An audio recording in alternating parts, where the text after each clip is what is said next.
Shalom bagi kita, saudara dan saudari yang dikasihi Tuhan.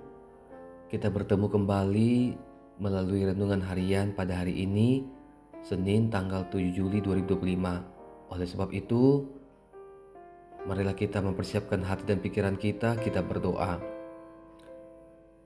Kasih karunia menyertai kamu dan damai sejahtera dari Allah Bapa kita dan dari Tuhan Yesus Kristus. Amin. Saudara dan saudari yang dikasihi Tuhan, firman Tuhan bagi kita pada hari ini tertulis dalam Ibrani pasal 1 ayat yang ke-1 sampai ayat yang kedua. Demikianlah firman Tuhan.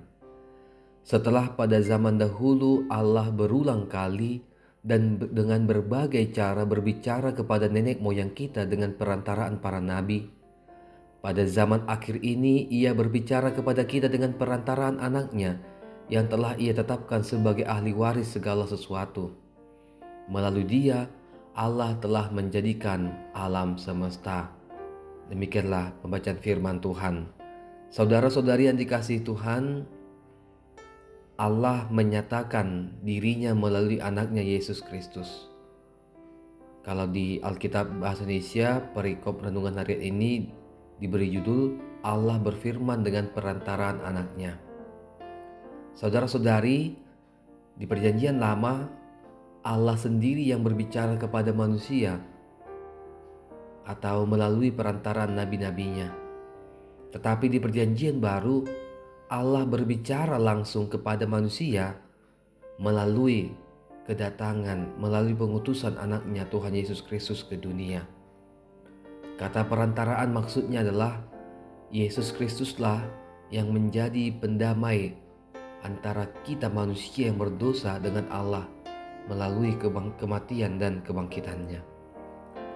Lalu pertanyaannya, mengapa Allah harus menyatakan dirinya? Mengapa Allah harus menyatakan dirinya mengutus anaknya Yesus Kristus ke dunia ini?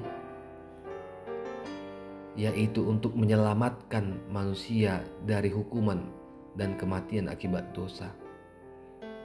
Manusia tidak dapat menyelamatkan dirinya dari dosa, dari kematian, dari hukuman, hanya dengan perbuatan baik manusia. Oleh karena itu, Yesus Kristuslah yang menjadi pendamai, penebusan bagi dosa-dosa kita umat manusia. Itulah wujud nyata, bukti nyata kemahakuasaan dan besarnya kasih Tuhan kepada kita manusia. Oleh karena itu, saudara dan saudari yang dikasihi Tuhan, melalui kedatangan Tuhan Allah yang menyatakan dirinya melalui Yesus Kristus, maka kita diminta untuk memiliki hidup yang baru. Marhamu bauni roha.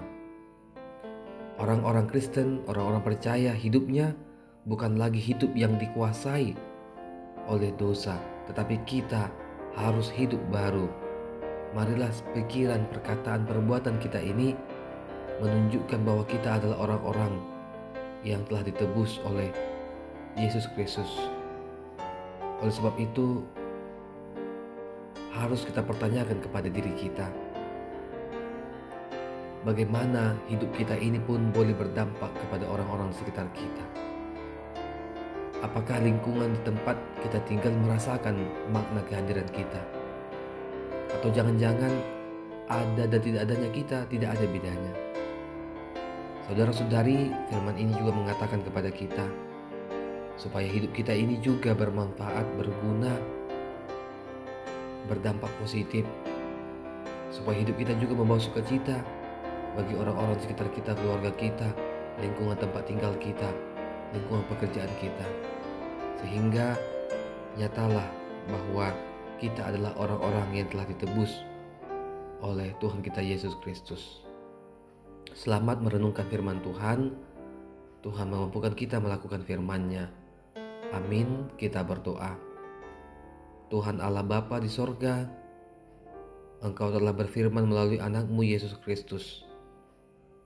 Kami sebagai umat manusia, kami adalah manusia yang berdosa. Kami tidak layak dikasihani. Tetapi Engkau Tuhan adalah Allah yang maha pemurah, maha penyayang. Engkau mengasihi kami, orang-orang berdosa ini. sehingga kami boleh menerima keselamatan dan kehidupan yang kekal daripada-Mu. Oleh karena itu Tuhan, biarlah hidup kami ini senantiasa Engkau perbaharui. Biarlah hidup kami menjadi hidup yang bermanfaat, berguna bagi orang lain. Biarlah kami boleh Kau pakai Tuhan menjadi berkat, sukacita bagi orang-orang di sekitar kami. Ya Tuhan, Engkaulah yang memberikan kekuatan dan hikmat bagi seluruh anggota jemaat-Mu dalam menjalankan aktivitas pekerjaan mereka dalam sepanjang hari ini. Ya Tuhan, setiap anggota jemaat-Mu yang dalam keadaan sakit, kami mohon Tuhan yang menyembuhkan mereka, Tuhan yang menguatkan mereka, memberkati obat dan makanan mereka.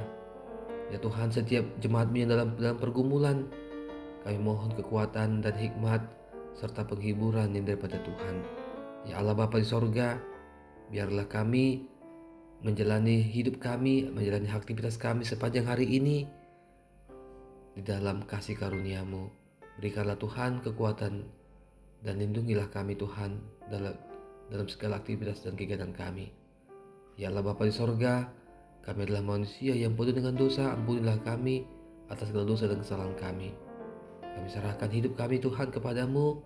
Di dalam Yesus Kristus Tuhan dan Juru Selamat kami berdoa. Amin. Kasih karunia Tuhan Yesus Kristus dan kasih Allah dan persekutuan Roh Kudus menyertai kamu sekalian. Amin.